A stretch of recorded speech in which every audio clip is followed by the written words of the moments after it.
tenni.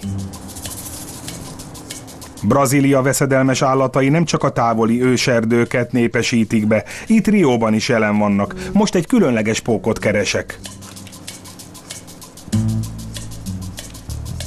Nagyon óvatos vagyok, mert ha ez a pók megmar, akkor a férfi ember számára létező egyik legkínosabb mellékhatást kell elviselnem. Itt van, óvatosan! Ezt nézzék meg! Éppen ezt kerestük.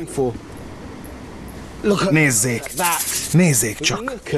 Ő a hírhedt brazil vándorpók, egy pókszabású, akivel jobb nem kötözködni.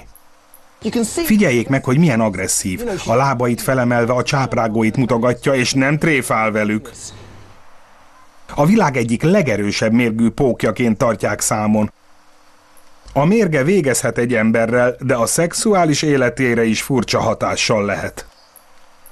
Annak a férfinak, akit egy ilyen bestia megmar, hosszantartó, fájdalmas erekciója támad. A nőkre gyakorolt hatását a kutatók még nem tisztázták. Az emberi agy tulajdonképpen azokkal a vegyi anyagokkal téveszti össze a pókméreg összetevőit, amelyek az erekció kiváltásában játszanak közre. Ez okozza a bizarr tüneteket. Gondoljanak bele, hogy ez a pók már évmilliók óta ezt használja, az ember pedig csak nemrégiben fejlesztett ki egy szert, ami nagyjából ilyen hatást vált ki. Micsoda szerencse! Olyan közel voltunk, hogy akár rá is léphettünk volna, legalábbis az operatőr. Éppen itt, a ház falánál.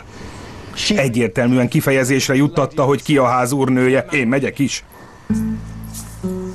Ez a pók sikeresen áttette székhelyét a dzsungelből a városba, és nem áll szándékában elhagyni Riót.